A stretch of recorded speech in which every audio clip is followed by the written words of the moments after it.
051-507-3747. We have Lebo Ngunguluza with us in studios. If you want to take pictures, you can come through, but he has no time. On Facebook, we CUTFM 105.8. On Twitter, we at CUTFM 1058. A university assembly is a special occasion in any university. So next time, we can have the Get 4 person steak, 15 you get. Stop treating people as a group. We're speaking as individual members. We want the president to answer a simple question. When is he paying the money as directed by the public? You're listening to CUT Parliament on CUTFM 105.8. It's 18:35. You're still listening to CUT Parliament on CUTFM 105.8. Remember, like I said, it's Business Wednesday today, and we're profiling big people on Business Wednesday today. Now, my following guest in 2011, he was chosen as one of the top 3 motivational speakers in the South African leading speaker bureau. At the age of 27, he became one of South Africa's youngest self-made black millionaires without funding from government or any tenders at all. He is one of the key founders of the South African Black Entrepreneurs Forum, and today holds its presidency. He has extensive experience in communications and media, having worked with the SABC. He has studied abroad, traveled extensively, and has been chosen amongst many to be the Dragon on South Africa's first Dragon's Den TV show, which is originally an international accredited acclaimed TV show that started in the United Kingdom. This is just a summation of what my guest has done. Listen, the list is long. Mr. Lebo Ngunguluza joins us in studio live. Good evening, thank you, welcome for your time. Good evening, and I'm live. You're live. Thank you so much for gracing us with your presence. I know It's that you my don't pleasure. have time. Tell us where Lebo Ngunguluza comes from. Just a brief Yes, description. I come from New Brighton in Port Elizabeth. Originally, I was born there. Fortunately, my father passed away when I was 6 years old, so I was raised by a single mother, and it became very tough for us at a very young age. But obviously, we managed through the years. And I went to a school called Johnson Mahwana in the township there. Then from there, I moved to a rural school in the Eastern Cape, to Boitumelo. And then because we used to do all the time there, I ended up repeating classes 4 times, repeating the same grades about 3 times. And then she decided, no, she's going to use the funds that were prepared for us by our father when he passed away for university to take us to a private school. When I arrived in that private school, they made me repeat again. So I repeated grades about 4 times. And I only finished school at the age of 20. At the age of 20, you're only doing the Yes. trick. Yes. Interesting. Having read through your profile, it's quite clear that you're a very hardworking individual. What motivates you? I think for me, it was the idea of knowing that the way I struggled when I was young, I never wanted to face that type of poverty again. So I made a choice in my life to set up goals that I must chase after. The first goal was that at the age of 25, I must become a millionaire. Age of 35, I must become a multi-millionaire. At the age of 45, I must become a billionaire. So those are my goals. I know most people say don't set financial goals, but me, I needed to set them because I needed to aggressively get out of where I was. So I forced myself into achieving certain things in certain time frames so that I can grow my mind and be able to work in those various levels of success. Wanting to be a millionaire at 25 is quite ambitious. What motivated you, and what routes did you take in order to see yourself? Because you know now that you made it at 27 instead. Yes, I mean, I remember I tried to study to get the education because I knew that the education gives you respect and dignity. So I forced myself to go. I didn't have money now to go to university, so I forced myself to find money to get to university. So I first did a Bachelor of Arts because I thought actors make more money. So I saw some actor going broke, and I thought, no, I must change Maybe course. not. Yeah, then I changed to BCom. So instead of spending 3 years with the loan that I got, I spent 4 years. So the last year I ended up with no money to finish my classes, my studies. So I had to work during the day and study at night. So I had to force myself to be educated so that I can get better opportunities. And then knowing that, but then I finished only at the age of 24 to study. And then I only had 1 year to try and do this. But I still put myself under pressure, and it's amazing that at the age of 27, I came up with very interesting principles that drove me to make my first million at the age of 27. And I think I still believe that most young people can do it, because I never had any funding, I didn't even get a tender, but I used very specific principles that I'm going to be sharing tonight. And of course it was not easy, like you said. How should young people deal with these failures? Because we fail and we think, I'm just stop here. Yeah, I think I'm very famous for saying that my best university actually was the University of Failure, because it forced me to learn and not to do the same mistakes again.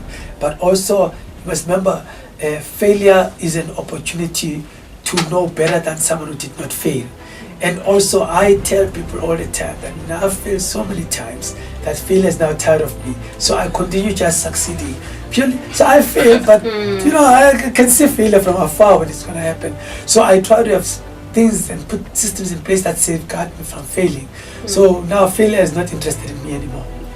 We're talking to Lebo Ngunguluza. Remember, you can be a part of this conversation. Call us on 0051 507 3747 on Facebook. We're CUTFM 105.8. On Twitter, we're at CUTFM 105.8. When we return, we talk more.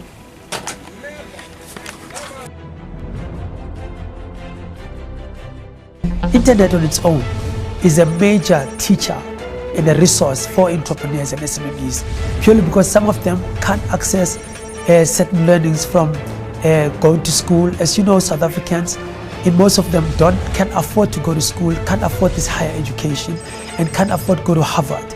So the only place where they can learn how to run businesses and even do businesses is through the internet.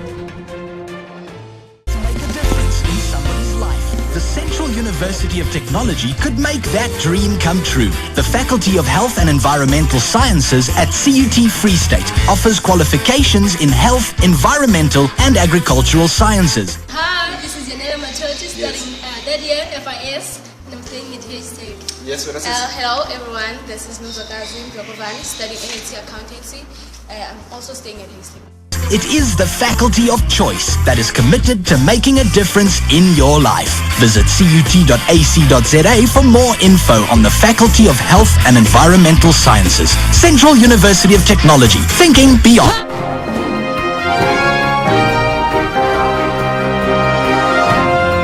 It's 1841. You're still listening to CUT Parliament on CUTFM 105.8. Now, you were just talking about young people going forward, even through the failures and everything. But how does a man like you find time to motivate young people in between making millions, if I may so say? You see, when I set my goals, those goals that I set of making 25, 35, 45, fortunately I did reach the one at 27, and then the second goal at 33.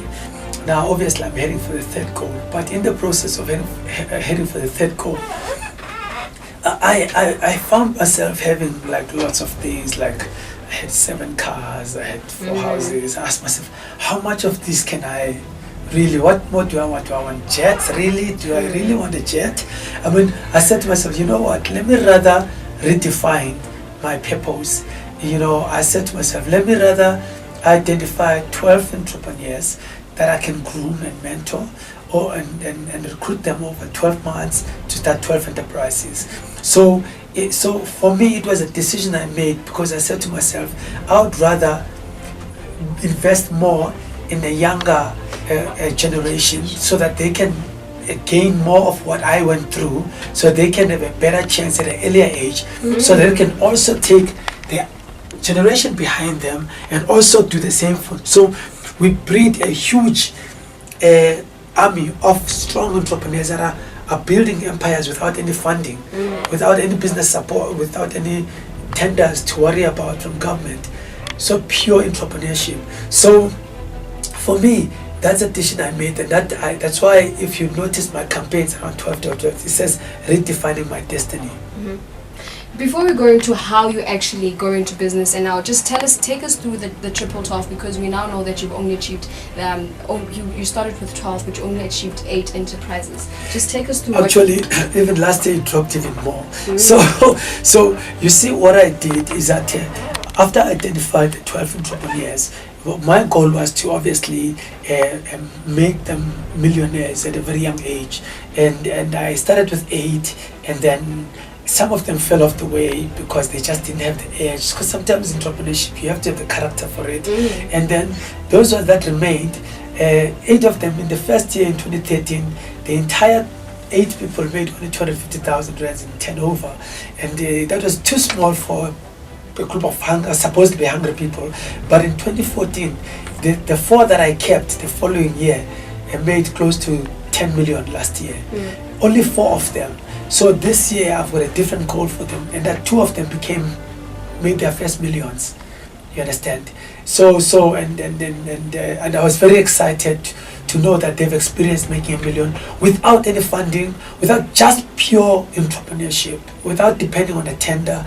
They made their millions. So for me, that excites me. I'm excited by the program because now I can actually make these guys. I can make more of these guys. We have a caller, CUTFM. Hello.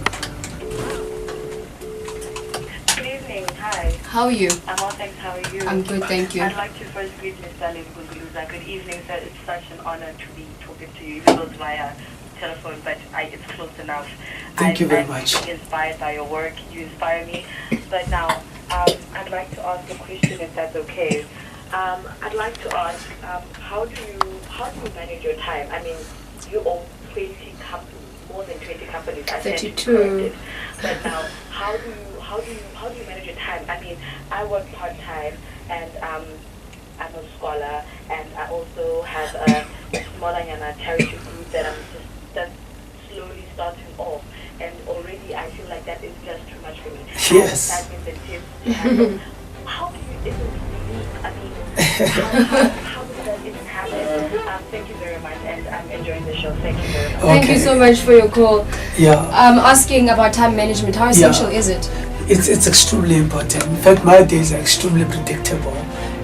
Firstly, I use a lot of technology just to have access to all my companies, just to see how they are doing. So literally, technology has given us a serious advantage in these days, because just looking at the dashboard and all your programs being online, you are able to access a lot of things.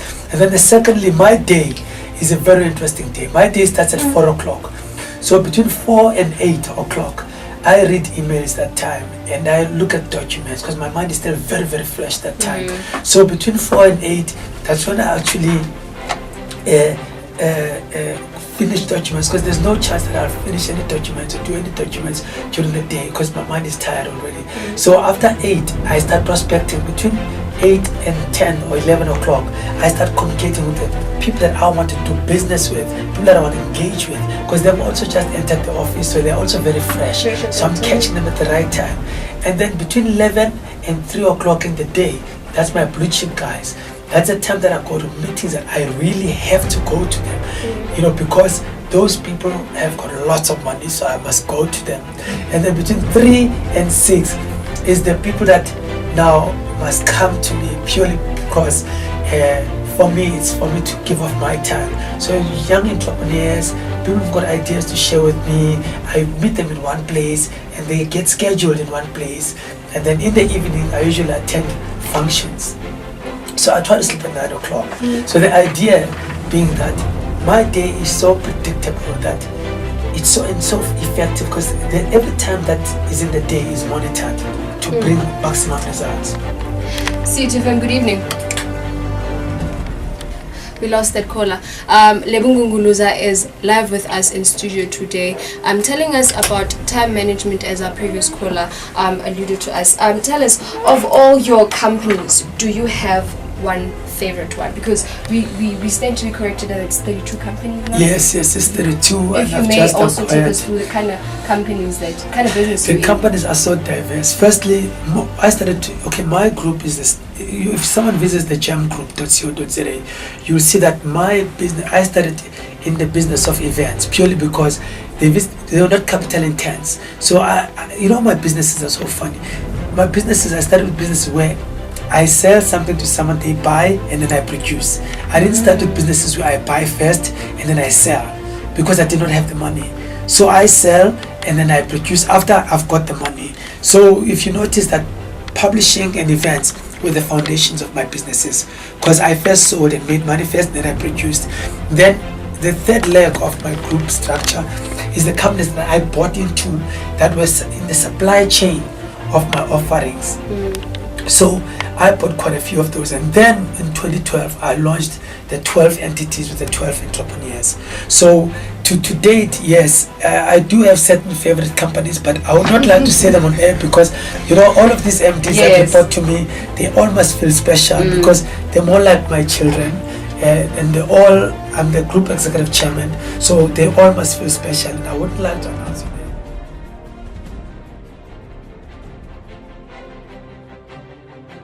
Now we know that tonight you will be in Cubana from 7 having the networking session dinner. Tell us what's unique and special about tonight. I think what's important tonight, given the audience that will be coming there, is that most young people struggle with the breakthrough because they just want to break through that poverty, break through that business plan, that business opportunity. And I want to share the principles, the 9 principles I used to make my first million without any funding or even support from anyone, in fact not even a tender.